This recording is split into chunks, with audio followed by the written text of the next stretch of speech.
بسم اللہ الرحمن الرحیم۔ سورہ آل عمران میں ایک جگہ تذکرہ آیا تھا موت کی حقیقت کا، اس کے بعد پھر سورہ نساء میں اس کا ذکر آیا دوسرے انداز میں۔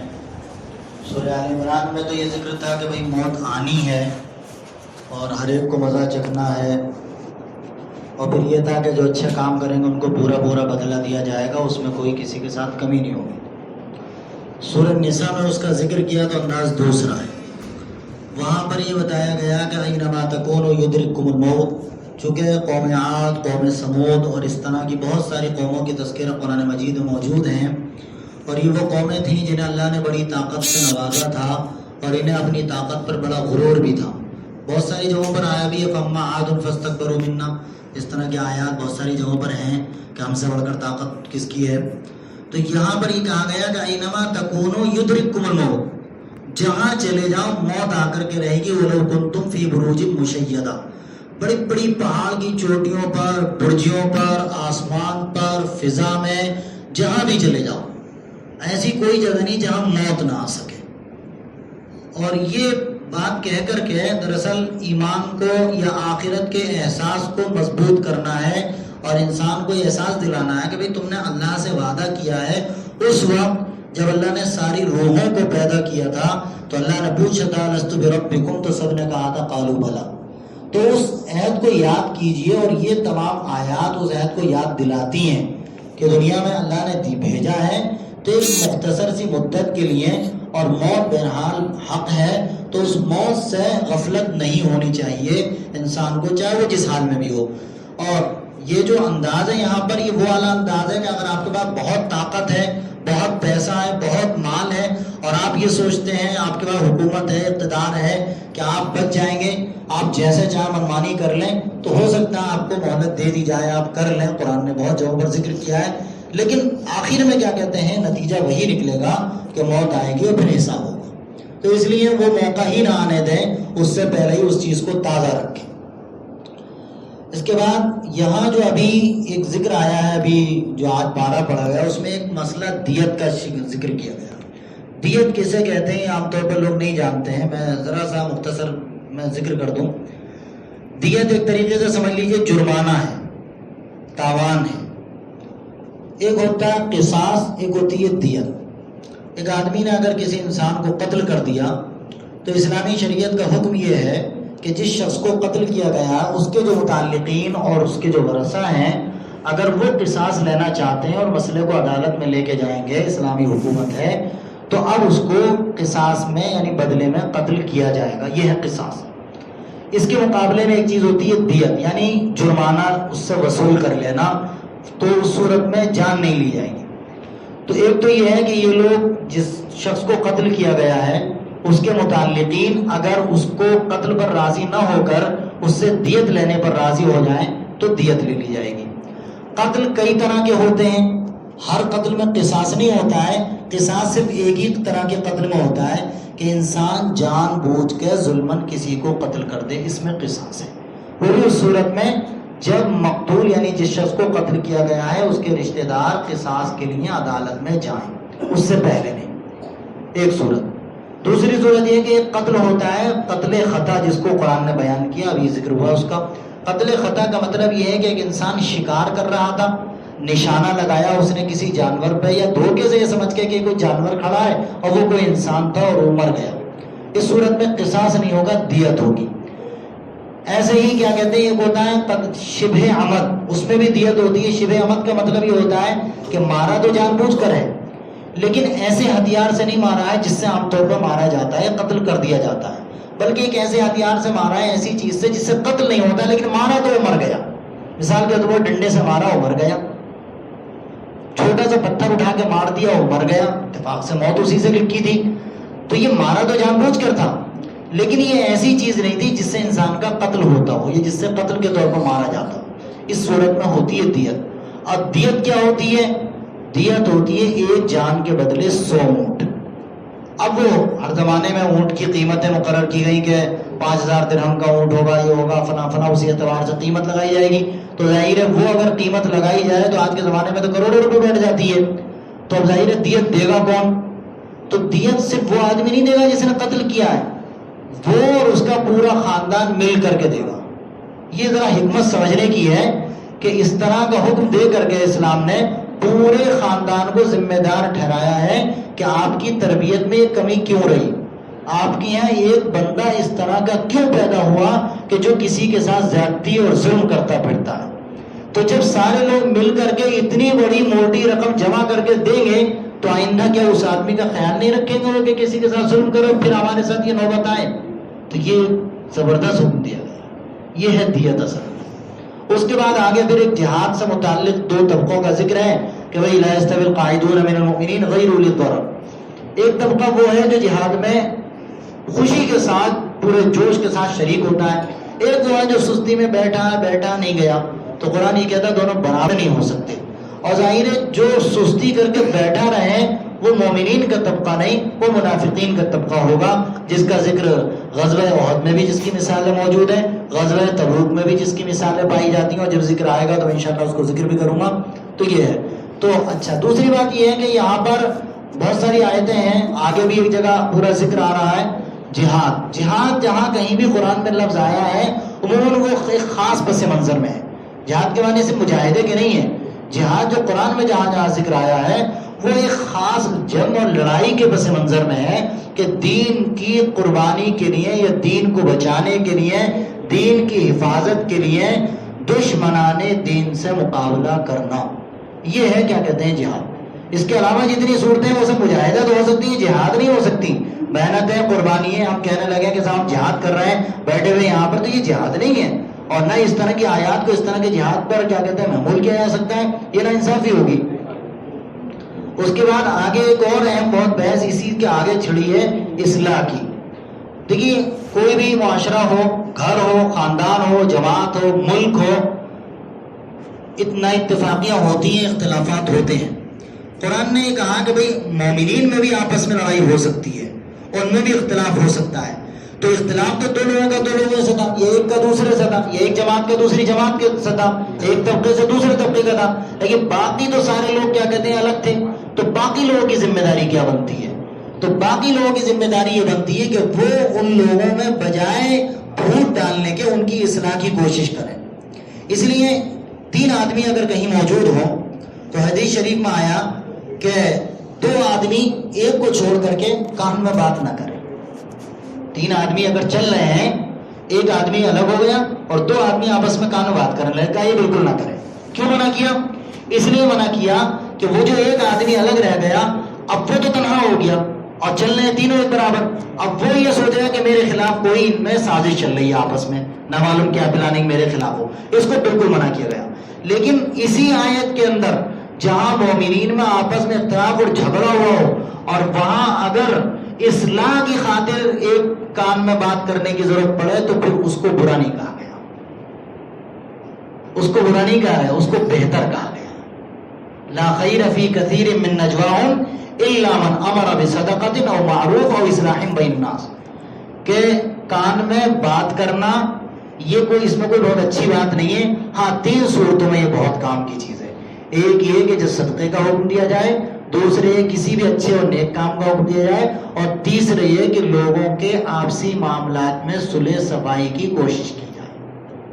اس صورت میں کان میں اب بتائیے، ایک طرف یہ کہا جا رہا ہے کہ دو آدمی کان میں بات نہ کریں کو چھوڑ کر، لیکن یہ اتنا اہم مسئلہ ہے کہ اختلافات کو دور کرنے کے لیے کہ اگر کان میں ہی بات کرنے کی ضرورت پڑے تو کر لیجئے، اس میں برائی نہیں مانی جائے گی۔ یہ ہے۔ اس کے بعد پھر شرک کا ذکر ہے، شرک کا۔ ان اللہ لا یغفر ان یشرک بہ ویغفر ما دون ذلک لمن یشاء ومن یشرک باللہ فقد ضل ضلالا بعیدا، کہ اللہ تعالیٰ جو ہے بندے کے ہر گناہ کو معاف کر دے گا لیکن شرک کو معاف نہیں کر سکتا، اللہ کہ کوئی انسان توبہ کر لے اللہ سے، سچی پکی بالکل توبہ کر کے اور پھر صحیح سے عمل کرنے لگے اور شرک بالکل چھوڑ دے تو معاف ہے۔ لیکن اگر ایسے ہی مر گیا تو اور جو گناہ ہو سکتا ہے اللہ تعالیٰ اپنی رحمت سے معاف کر دے۔ اس کا اللہ تعالیٰ بار بار حدیث میں بھی ذکر ہے، قرآن کی اس آیت سے ہی پتہ چلتا ہے کہ انشاء عذب و انشاء عفان، چاہے تو اللہ معاف کر دے چاہے تو عذاب دے۔ لیکن شرک اگر کیا ہے تو اس کے بارے میں قرآن کا صاف اعلان ہے، اور ایک جگہ نہیں بہت سی آیات میں اس کا ذکر ہے۔ بہت سی آیات میں اس کا ذکر ہے کہ اس کی کوئی معافی نہیں ہے، اس کی معافی ہے ہی نہیں. اس کا تو یہ ہے کہ آپ شرک چھوڑ دیں. شرک کیا بھائی؟ اللہ کے علاوہ کسی کو بھی آپ یہ مان لیں کہ یہ مددگار ہو سکتا ہے، یہ اولاد دے سکتا ہے، یہ رزق دے سکتا ہے، یہ ہماری کیا کہتے ہیں بلاؤں کو دور کر سکتا ہے، یہ اگر آپ نے سوچ لیا تو یہ شرک ہے. بعض علماء نے یہاں تک کہا ہے کہ اگر کوئی انسان نماز پڑھ رہا ہو اور وہ نماز پڑھتے پڑھتے اس کی جو ایک عام حالت تھی نماز کی وہ ایک الگ تھی، لیکن کوئی آیا اس کو دیکھ کے اس کا رکوع 10 سیکنڈ کی جگہ 20 سیکنڈ کا ہو گیا، انہوں نے سوچا یار یہ آ رہے ہیں ان کے سامنے نماز ذرا سا اچھی طرح پڑھ لوں، تو بھی اللہ کے لیے نہیں رہی. یہ شرک ہو گیا، یہ بھی شرک ہو گیا. غور کیجیے گا، یہ بھی شرک ہو گیا. اگر آپ کا رکوع 10 سیکنڈ کا تو 10 ہی کیجیے، کسی کو دیکھ کر کے 15 مت کیجیے. اللہ کے لیے 15 یا 20 کر لیجیے، کوئی حرج نہیں، لیکن کسی کو دیکھ کر کے نہیں. کہہ رہے صاحب یہ دیکھیں کہ ارے ایک ایسی نماز پڑھتے ہیں، ارے امام صاحب ہو کر کے 1 سیکنڈ میں رکوع ہو گیا. نہیں، 1 سیکنڈ میں تو ایک ہی والا کیجیے، 10 سیکنڈ کا دوسروں کے لیے نہ کیجیے، اللہ کے لیے کیجیے. یہ تو شرک ایک ایسی چیز ہے، اور شرک ایک ایسا بدترین گناہ ہے کہ جو پتہ نہیں چلتا، ہر انسان کرتا چلا جاتا بہت سے موقعوں پر. اس لیے ہمیشہ توبہ کرتے رہنا چاہیے اللہ تعالیٰ سے. اسی وجہ سے اس پورے مضمون کے ذکر ہونے کے بعد آگے اللہ نے ایک بار پھر سے کہا کہ اے الذین آمنوا آمنوا باللہ، اے ایمان والو ایمان لے آؤ. ایمان والے تو پہلے سے ہیں، ایمان تو لا چکے ہیں، پھر کہا جا رہا ہے ایمان لے آؤ. یہ جو کبھی کبھی شرک ہو گیا ہو، یہ جو کبھی کسی کے ساتھ زیادتی ہو گئی ہے، یہ جو کچھ گناہ ہوئے ہیں، اپنے ایمان کو خالص کر لو. وہ ایمان جو ہے ڈھلمل و متزلزل نہ ہو، جو کہیں بھی ایک دم سے پھسل جائے، ایسا ایمان نہیں ہونا چاہیے. اس کے بعد پھر منافقین کا تذکرہ ہے، اور منافقین کا تذکرہ کرتے ہوئے یہاں پر قرآن نے بتایا کہ منافقین نہ تو ادھر مومنوں کے ساتھ رہیں گے اور نہ ادھر مشرکوں کے ساتھ، بیچ میں دنیا میں ہی وہ بیچ میں نہیں تو آخرت میں ہی بیچ میں. پھر آخرت میں ان کا عذاب جو ہوگا ان کو وہ مشرکین اور کافرین کے ساتھ نہیں ہوگا. قرآن نے ان کا الگ ذکر کیا، ان المنافقین فی الدرک الاسفل من النار، کہ یہ دنیا میں جو آستین کے سانپ بنے ہوئے تھے اور مسلمانوں کی صفوں میں رہ کر کے ان کو کھوکھلا کر رہے تھے، اس لیے جہنم کے سب سے نچلے خطرناک طبقے میں ان کو ڈالا جائے. قرآن یہ کہتا ہے. آج کے دور میں کوئی انسان منافق، دیکھیے منافق کی میں نے اس سے پہلے ہی باتیں عرض کی ہیں، 2 باتیں یاد رکھیے گا. منافق 2 طرح کے ہوتے ہیں، ایک عمل کا اور ایک عقیدے کا. عقیدے کا منافق اس دور میں ہم کسی کو نہیں کہہ سکتے، اس لیے کہ عقیدے سے کوئی آدمی منافق کا مطلب یہ ہے کہ وہ دل میں کفر رکھتا ہے، سامنے سے ایمان کا اظہار کر رہا ہے، یہ ہے عقیدے کا منافق. یہ والا منافق ہم کسی کو نہیں کہہ سکتے، اس لیے کہ اس کو جاننے کے لیے صرف ایک ذریعہ تھا اور وہ تھی وحی، اور وہ اللہ کے رسول کے زمانے تک تھا. جب آپ کا وصال ہو گیا تو اس کے بعد یہ دروازہ بند. اسی لیے بعد میں علماء نے کہا کہ اب تو یا تو مومن یا کافر بس. ہاں نفاق کی علامتیں ہو سکتی ہیں، منافق عملی ہو سکتا ہے. اب منافق عملی کون ہوگا؟ حدیث میں پوری وضاحت ہے کہ منافق کی 3 علامتیں کہیں ہیں، 4 علامتیں. بات کرے تو جھوٹ بولے، وعدہ کرے تو خلاف ورزی کرے، لڑائی ہو جائے تو گالیاں دینے لگے، امانت دی جائے تو خیانت کر ڈالے. تو اگر ہم جھوٹ بولتے ہیں تو نفاق کی علامت پائی جا رہی ہے. اگر ہم وعدہ خلافی کرتے ہیں تو منافق عملاً موجود ہیں. اگر ہم کسی کے ساتھ کیا کہتے ہیں بات ذرا سی تکرار ہو جائے، گالی دینے پہ آمادہ ہو جائیں، تو اس کا مطلب نفاق کی علامت ہمارے اندر بھی پائی جا رہی ہے. بھلے ہی وہ منافق اعتقادی تو نہیں ہے، لیکن منافق عملی ہر حال میں موجود ہے. اس کے بعد پھر آگے ایک تذکرہ، پھر حضرت عیسیٰ علیہ السلام کا پورا تفصیل سے ذکر ہے، اور وہ اس وقت موجود نہیں. پھر آگے سورہ جب مائدہ شروع ہوتی ہے تو اس میں ایک بہت اچھی بات بتائی گئی. وہاں یہ بات کہی گئی کہ بھئی دیکھیے معاشرے میں 2 طرح کے لوگ ہوتے ہیں، ایک اچھی سوچ کے ہوتے ہیں، ایک بری سوچ کے ہوتے ہیں. ایک اچھی سوچ کو لوگوں کے اندر پھیلانا چاہتے ہیں، خیر کو، اچھائی کو، اور ایک برائی کو. آپ کس کا ساتھ دیں گے؟ تو قرآن کہتا ہے وَتَعَاوَنُوا عَلَى الْبِرِّ وَالتَّقْوَىٰ، جو اچھائی کا کام کر رہے ہیں، جو نیکی کا کام کر رہے ہیں، جو بھلائی کا کام کر رہے ہیں، آپ ان کا ساتھ دیجئے. آپ کو اگر ان سے ذاتی طور پر اختلاف ہے تو ہونے دیجئے، لیکن آپ ان کا ساتھ دیجئے. وَلَا تَعَاوَنُوا عَلَى الْإِثْمِ وَالْعُدْوَانِ. اور دوسری بات کیا کہی گئی؟ جو برائی کا کام کر رہے ہیں، جو غلط فتنہ پھیلا رہے ہیں، پھوٹ ڈال رہے ہیں، لڑائی کر رہے ہیں، کفر کی دعوت دے رہے ہیں، کسی طرح سے بھی غلط کام کر رہے ہیں، ان کا ساتھ ہرگز مت دیجیے. وَاتَّقُوا اللَّهَ إِنَّ اللَّهَ شَدِيدُ الْعِقَابِ. اگر آپ دیں گے تو اللہ سے ڈریے، اللہ سخت عذاب لینے والا ہے. اس کا مطلب یہ کہ اگر برائی کا ساتھ دیا تو سخت ترین عذاب ہوگا، سخت ترین عذاب ہوگا. یہ خود قرآن کے. پھر آگے وضو اور تیمم کا پورا تفصیلی ذکر ہے. اس کے بعد پھر بنی اسرائیل کی کچھ ناشکریوں نافرمانیوں کا ذکر ہے، پھر اس کے بعد حضرت آدم علیہ السلام کے دونوں بیٹوں کی قربانیوں کا ذکر ہے، اس کے آگے چلنے کے بعد ایک بہت اہم چیز ذکر کی ہے جو آج ہمارے یہاں بھی بہت سے طبقوں میں ہے، وہ یہ کہ بھئی بنی اسرائیل کی سب سے خطرناک عادت، یا کہہ لیجئے کہ یہودی اور عیسائی دونوں کی، وہ تھی تحریف، اپنی جو کتاب ملی ہے اس میں تحریف کرنا۔ تحریف کے معنی کیا آتے ہیں؟ ایک چیز کو بدل دینا۔ تحریف دو طرح کی ہوتی ہے، ایک لغت کی اور ایک کیا کہتے ہیں معنی کی، یعنی ایک لفظی اور ایک معنوی۔ لفظی تحریف کا مطلب یہ ہے کہ کہیں پر لفظ تھا کیا کہتے ہیں یعدلون، تو انہوں نے اس لفظ کو بدل کر دیا یظلمون۔ یعدلون کے معنی انصاف کرتے اور یظلمون کے معنی زیادتی کرتے، تو بالکل الٹا ہو گیا، تو لفظ ہی بدل دیا۔ یہ ہے تحریف لفظی۔ دوسری کیا ہے؟ تحریف معنوی۔ تحریف معنوی کا مطلب یہ ہے کہ معنی کچھ ہے لیکن بتائے کچھ اور جا رہے ہیں، معنی ہے تو کچھ، بتائے کچھ اور جا رہے ہیں۔